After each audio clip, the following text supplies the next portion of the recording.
Hello, everyone. I am Paul Laney, the retired sheriff from Cass County, North Dakota, and the current vice president of national sales here at Turnkey Corrections. And you are listening to Jail Talk, and we have Lieutenant Jamie Russell still in the studio with us. We're going to carry over from part one and talk a few different issues with her. She's visiting us here from Lincoln County, Oregon. And as I said in the first episode, to have her here, have her experience, her knowledge here, and some of the unique things that you have to do.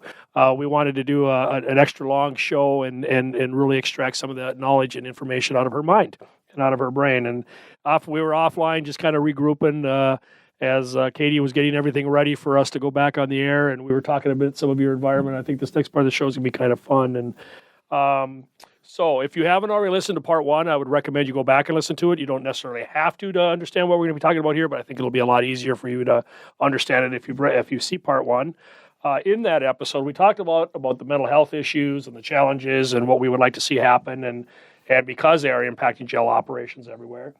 And but uniquely, we also talked about some things, and it's one of those things we all have to deal with in our environments. But you and your peers in your part of the country have a unique environment, and the fact that you live and operate in the jurisdiction of the Ninth Judicial Circuit, which, let's just say, the Ninth Circuit does issue some opinions, and for lack of better terms, are different than other parts of the country. Did I politically correct do that right? You stated that very well. Very well. Okay, I don't really want to be politically correct right now, but I'm just going to say they sometimes come up with some things where you sit back and go, what? And we're going to, what? How do we operate that? And I say that because I see it and read it, and I don't have to live it. You have to live it. So let's just dive right in, because we had you kind of going even on the break, and I was like, let's get her back on the air because they got to hear this. But so what kind of impacts do you see on you and your staff from some of these decisions that are made when the courts come in and they issue these things that they think that we're supposed to do or they want us to do, and we all sit back and go, that's not real? Absolutely. And again, throughout my career, there's been a lot of head scratching when these rulings come down, especially the ones out of the Ninth Circuit. And I just have to say that it's unfortunate in our country, but a lot of times legislative mandates and statutory requirements are made by people who have never once set foot into a jail environment. Never once have they walked in the shoes of a law enforcement officer responding to a call in the field or responding to a crisis that's occurring within a jail environment, but yet they are then telling us how we have to do our jobs, not understanding and realizing that that's not how it works in a jail. Right. And placing unfunded mandates. There's a multitude of cases that have come down, be it through just Oregon legislative challenges or through our Ninth Circuit, that you must do A, B, and C, but oh, by the way, we're not going to give you any money to do that. So let's see how that works out for you. And before that ink dries, we are sitting in a room with supervisors saying, okay, this is what we have to do. How are we going to make it happen? And it's in some scenarios, we are now put into situations where I feel like the safety and the wellness of my team is put at risk because of these requirements. And I'll cite a perfect one. It's probably been the most recent one handed down from our Ninth Circuit, but it really addresses pretrial folks. So those folks that are pretrial haven't been convicted of a crime yet. And so because they're pretrial, they shouldn't have to wear restraints when they go to court. So from somebody who's been in the system for a long time, I get pretrial and I get innocent until found guilty, but I am now risking the safety of not only my team, but the judicial team, our community, because now you're telling me that I have somebody in a courtroom who's fully unrestrained and can reach for any multitude of what could be weapons or contraband in a courtroom. So now I am faced with, every time somebody's in the courtroom without restraints, I now have 2 deputies. So as you can imagine... Budget impact, staffing impact. Huge budget impacts. Was there any money for that? Absolutely not. But let's defund the police and let's cut their budgets. Right. So we make do, obviously, and it's when you have 4 courtrooms, sometimes 5, going throughout the day, and you now have every courtroom filled with somebody who doesn't have restraints on, and now you've got 2 deputies. Well, and it's so frustrating. Like you said, they come out with a mandate like that. They issue a mandate like that, and it still doesn't change the behavior. Yes, they're innocent until proven guilty. They haven't been convicted. Let's say it was a violent offense. They're not less violent. They're not less angry. They're not less upset. They're not less willing to fight.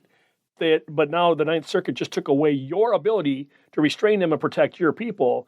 And that's what's always baffled me about some of this, especially like you hit it the nail on the head. Decisions get made. And even if they're well intended at the time, it doesn't matter because the end result is we're the ones getting hurt. And then we're the ones that end up having to get into a fight or get into a pig pile with them or try to do that. And then we look like we're hurting them. And all of that is, it's just a never ending, you can't win.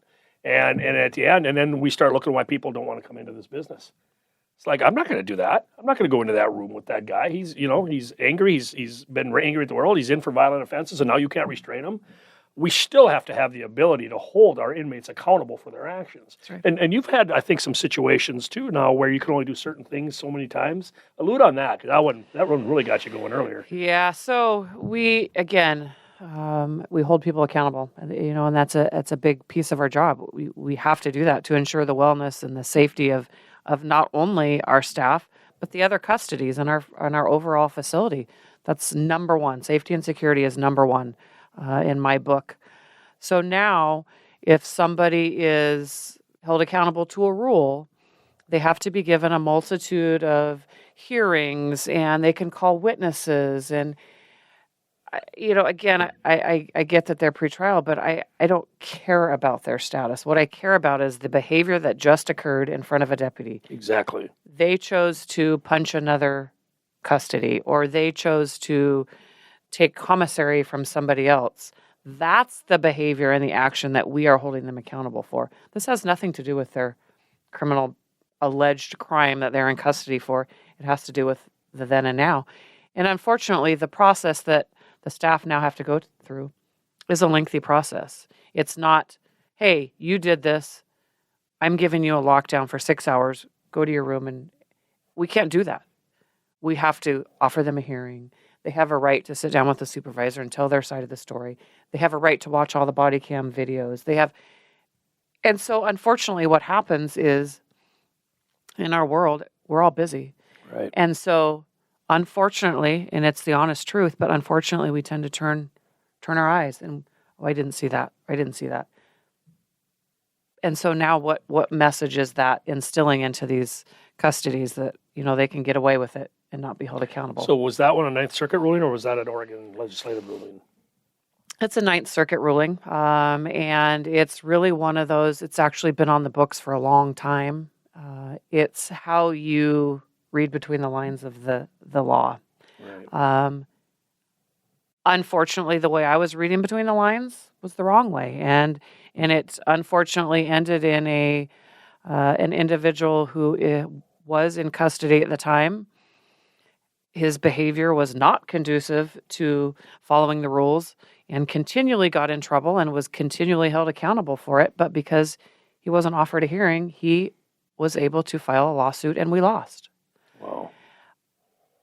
So again, lessons learned. I still don't think that the way we were doing it was wrong, but the courts tell us otherwise, and we have to follow those rules. And so now we have very strict policies and procedures in place to handle that. But again, it adds a whole different layer of process to what could be handled in 5 minutes. Yeah. We are holding somebody accountable to the rules as defined by the custody manual they get when they walk in the door. If they don't follow those rules, they're held accountable. And I fully support that. But again, unfortunately, you add all these other layers in there, and people get tired of having to weed through the layers to give somebody what could have been handled in 5 minutes. Well, let's face it, a lot of these that are in custody are also some of the greatest manipulators on the planet, and they're going to look at something like that, and they're going to play it for everything it's worth. And all that does is cost the taxpayers money. All that does is cause apprehension for you and your staff. When you're in the middle of a lawsuit, they're not fun. And and like I said, we always try to do the best. You look across this country, we always try to do the best that we can. Absolutely. Do things happen? Of course they do. But also these same people that make these rules, I think I don't know, it's like they watch TV or something, and all of a sudden they think they're experts in corrections environment, or I watched Law and Order Special Victims Unit, so now I know what it's like to be a cop, or NYPD Blue, I know what it's like to be a cop. And you don't, and you don't, and I think that's a lot of times where Hollywood hurts us, is people see this kind of stuff, or they see these guys all out there. I hate some of the Hollywood stuff where they're out there shooting them up, beating people up, and all that. We don't do that. Right. We don't do that, but it's glamorized by Hollywood, and then a lot of the same people are the ones that turn around and call us the bad guys. Yeah. And put us in these situations like this now, where you have to worry about the safety of your people, which kind of leads me to, I have another question. I mean, do you feel that while their intent, maybe in their minds they think they're being progressive? I don't know. I just can't wrap my hand around the idea that somebody is violent in front of you and you can't restrain them in a jail. That just shows whoever was making these decisions, where does that basis come from, and where do they think they're helping the situation? But do you feel their decisions make it more? Well, I know the answer. Does it make it more dangerous for your staff, and what are some of the things you've seen happen because of it? Absolutely. And over the years, unfortunately, I see it has gotten worse. We had a recent unfortunate case of a gentleman who has significant mental illness and is in our facility and is unpredictable, and staff were handling him in the appropriate manner, and he just went off, and I ended up taking two of my deputies to the hospital. One ended up with 14 stitches in his head. And again, it's what we can and what we can't do at that immediate time. And all of my deputies have body cameras, so that can tell the story versus the perceived story that people seem to come up with in these scenarios. But again, I have testified at our Oregon legislation on proposed changes, and I scratch my head. What are you trying to solve by doing this? Because your solution is creating bigger problems. Absolutely. That is now putting not only our custodies but our staff and our community at risk. So, I would love for these people to have to come work for like 2 weeks in the environment they create. Absolutely. And let's see what their decisions are the next time around when they have to do that. Oh Yeah. my gosh. I mean, that's our wish list. We wish that could happen. A lot of them will never take the time to learn any of that. They think they know better than we do. And that is frustrating. And obviously you're living that. And it's that we were talking about earlier, that collaboration. If you have an idea, let's sit down with the people who do the job. Let's sit down with the people that are walking in those shoes, and let's talk about it. Because you know what? When you collaborate, when you come together, amazing things can come out of that. So this is the problem that you think we need to address. Let's talk about it in realistic terms. Let's come to a solution. It may not be what all of us want at the end of the day, but it's definitely going to be more workable than somebody that's never done it. Absolutely. So any last words on that? We're going to transition to some kind of positive things that you might find a little bit more happy to talk about than the frustrations every day. But any last words on that in that environment, or any words of advice to your colleagues and your peers out there that deal with this as well? Well, I know that it's, I talk about lessons learned from my jail and my community, and I know that they're happening in jails across the country. So again, don't reinvent the wheel. If you have a challenge or you're faced with something you just don't know what to do, reach out to somebody. I'm happy to share the knowledge and the lessons that I've learned. I don't want people reinventing the wheel when it's probably out there somewhere. Somebody's faced that challenge at some point in their career, or they were stumped with a policy and how to write something, how to put it into words. Somebody's done it somewhere. Well, very good, very, very good advice. Let's transition a little bit to this, and I know we're all sick and tired of this word. I'm going to say the word COVID. We were talking about that earlier, and actually you and Katie, our producer director, were having a really cool conversation that I'd kind of tuned into, and I was like, we should talk about that a little bit. And I know like I said, we're sick of the word, we're sick of the impact. We don't want to hear the name anymore, but let's face it, it was an event that truly will have a lasting impact on jail operations. And you listen, we've had throughout the course of it, we had some different jail administrators on JailTalk that talked about their environment at the time, changes they made, and how they did that. But you guys also let's talk a little bit, I guess, about the impact on your jail. Being you deal with some of now these kind of rulings, some of this, and then you got to throw a pandemic into the middle of that and what you got to deal with that. So tell our listeners about the impact on your jail and your community. Then I want to talk a little bit about some of the things you guys did during that time frame that were really, really progressive. Absolutely. And as you said, COVID, not a word that I want to hear a whole lot more, but it did have a significant impact on jails across the country and how you're going to manage that population. As you know and can imagine, a pandemic like that, you have somebody in custody that gets it. It's just a matter of time before it spreads like wildfire in a jail environment. So it really took a lot of quick thinking and how we're going to do this and how we're going to manage our population and reduce our population to get down to a more manageable number, and who is going to get out of jail, and how are they going to be held accountable in the community for doing the things that they're supposed to be doing. And we really took it as an opportunity to look at our overall operations and stop spewing out, well, it's the state's fault, or it's our behavioral health partner's fault, or it's everybody else's fault, when there are opportunities for growth everywhere. But looking as an agency, what can we do different, and what can we do to get through this? And at the end of COVID, not that COVID will ever be over, but at the end of it, let's look back and have used that challenge as an opportunity to better us as an organization, to better us within our community, and again, overall safety and security with our team and our custodies. What I find admirable about that is, I spoke to a lot of people across the country, and once we were able to start traveling again, being in the vendor world I am now, and then having come from that world where I ran a 350 bed jail, I had a large department, or a medium-sized department, depending on how you look at it, but 200 plus staff. I've had a chance to, I understand where that comes from. And at the same time, I also had a chance in this world that I'm in now to meet and talk to people around the country. And I really saw a lot of different aspects. I saw a lot of people that just basically shut down and did the minimums and didn't want to do any of that. And they just wanted to maintain and hold on. I saw those that, maybe tried a few different things, but I think a lot of the people went into bunker mode. But what I thought was really neat about you and your organization is that you said, no, let's not bunker, let's assess, let's evaluate, let's analyze us. We've got this now. Let's be progressive, and let's try to figure out how we can be better at the tail end of this thing.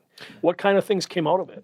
Well, and again, I think we all knew going into COVID that COVID was going to be with us forever, and we couldn't operate in the manner in which we were operating. We did close down, we released people from custody. We had to basically, law enforcement had to call us and say, can we bring somebody to jail? That's not the world that we wanted to live in for a long time. And it wasn't good for our community. It wasn't good for anybody. There was a lot of stress. There was a lot of unknowns. And so deciding that, we need to operate a very safe and healthy, to the best that we can, environment, but we need to start opening back up again. We can't live in this world forever, and we can't fear it.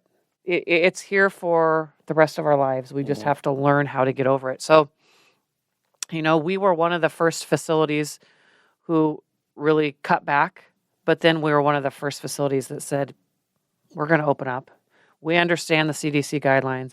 We understand what the Oregon Health Authority is telling us to do, but there has to be a level of common sense here. Right. We can't expect folks that are coming into our facility to be locked in a cell 24 hours a day. That does nothing but cause more problems. Absolutely. And it's a different level of problem. It's like caging an animal. And I don't say that in a rude manner, but that's really what you're doing. Well, we feel like that. Think about when you've been in for up here. Up here you get a 3 or 4 day blizzard. Everybody's like, I'm so cooped up. I got to get out. Well, that's because of a storm or because of an event, or you got the flu for 3 or 4 days and you can't go out. And you do feel like a caged animal. And then we go put buddy into a true caged environment, and they are completely a captive audience. And then we have to lock them down like that. And we wonder why their behaviors are assertive or aggressive, at times. And the behavior was getting worse. And we knew that we had to start incorporating some programs back into it. We had to start addressing some of their well-being.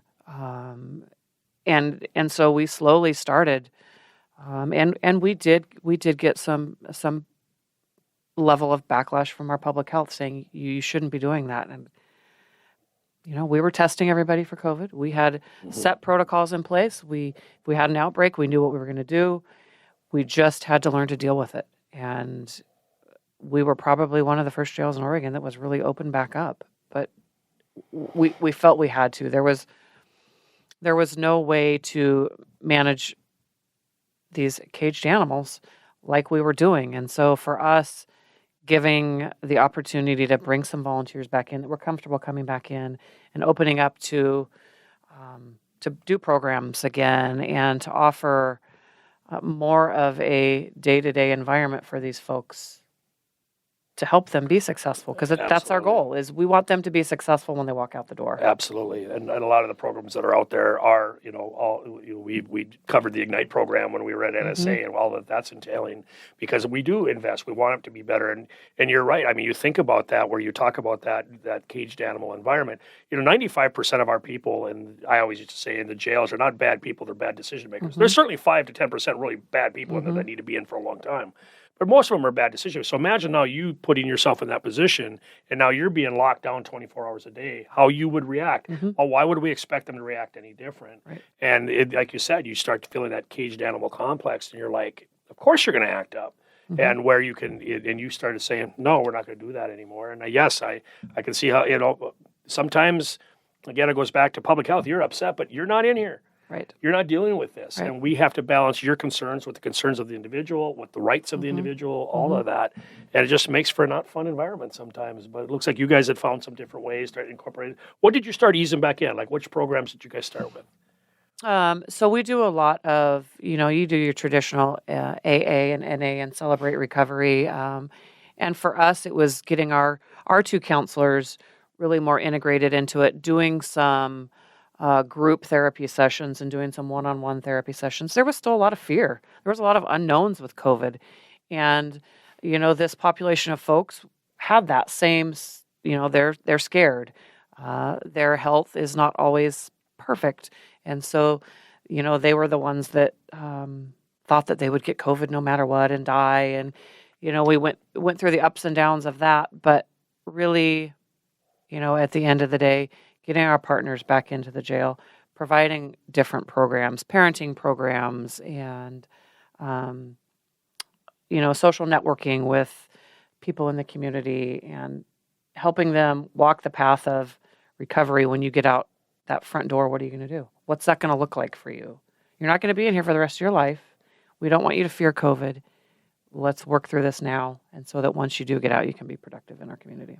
Excellent. So did you guys also did you do a little bit of just agency overall? It sounds to me like your sheriff was really supportive of a lot of the things you guys want to do, and maybe just took a look at the whole organization as well. It's like, where do we want to get stronger in our community, whatever. And I think anytime as law enforcement leaders that we can do those internal gut checks and those internal assessments saves a lot of heartache later on when the public tries to come do it for us. Yeah. And we always got to remember who we work for and who we belong to in a sense. And it sounds like you guys did that and really assess the dangers of COVID with what we need to do.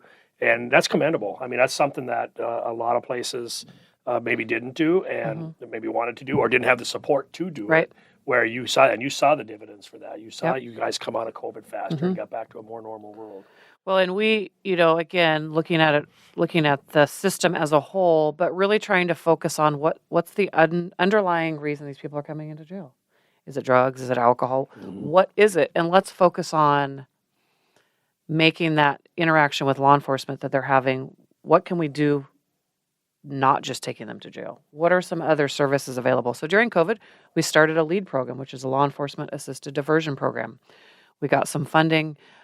We are able to now, for those high utilizers of the criminal justice system or high utilizers of our hospital medical facilities, it's a voluntary program, but if law enforcement has contact with them and they're agreeable to enter into the LEAD program rather than getting a citation or rather than going to jail, our law enforcement in the county can call out a peer mentor that can then say, okay, will you come with me? I'll put you in a hotel tonight. Tomorrow I'm going to come back and check on you. We're going to go over a big, long assessment with you. What do you need? What are your resources? Do you need housing? Can I help you get a job? Are you not able to get a job because you don't have an ID card? Right. you can't do job interviews because you don't have clothes. What is it that we can help you with? And that's been hugely successful for our community. We went from a population of 161 pre-COVID. We now have a population of 127, and that's our cap. Okay. And that's what we feel is a good number for our community. Again, looking at, let's divert these folks. Not everybody needs to go to jail. No, they made a they bad don't. choice. Yes. They made a decision to do something that wasn't right. But let's look at it from, why were they doing it? What's the Right. core? Because like you said, they're not bad people. Yep. They just made a bad choice at that time. And sometimes accountability with an individual that has broken the law doesn't necessarily mean sitting in a jail cell.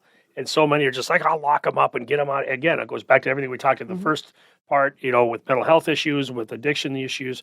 I used to say all the time, I would love to see the opportunity where somebody who was a heroin addict or a fentanyl addict or whatever chemical dependency issues they had would, yes, get arrested, get held accountable, go before the courts, but get sentenced to a full treatment center that's fully funded, that's there, because we all know you're not going to fix a heroin issue in 30 days. Right. They need to be there months, and we need to determine that I never had a problem with that, because it's like you're being held accountable. We're healing your issue. We're helping make you a better person while you're doing that. You're attending parenting classes. You're doing all this kind of stuff. We're maybe teaching you stuff like how to even balance a checkbook. Sometimes they don't even know how to do that. Yep. And that's why I think it's so progressive what we're doing with a lot of these programs across that. And yet you're still paying your debt to the society, because as a law enforcement officer, I have no problem that you've been arrested. I have no problem you're paying your debt to society. But let's be creative in how we make that debt happen. Yep. And that's where I think we're getting better. I think people like yourself and thinkers like yourself around this country are helping us understand that, and we are trying to be. We're the ones really actually trying, and that's what's so frustrating when I see a lot what's happened the last couple of years. It's taken us 10 years backwards because everybody just wants to think we're these big brutal thugs. We're like, you haven't walked in our shoes, you don't know. Yes, well, that was a terrible thing that happened in Minneapolis, and that was decisions by a few. But the majority of us who do what we do it for the right reasons, and we want to make a difference. And I think if we're able to have, we will change culture in jails. And it takes a lot, because we still get a lot of pushback from our community that, these folks in jail get more resources than we do in the community. And maybe they do. I don't know, but that's the time that they're the captive audience. And at the end of the day, I know that citizen that's complaining about it would rather have somebody that's productive in their community versus somebody that's stealing from their business or that's vandalizing their business. Let's put some resources and some investment into these folks so that they can be productive. Well, absolutely. And I talked about it a little bit earlier when I talked about the Ignite program, and we've been always a big proponent and supporter of that.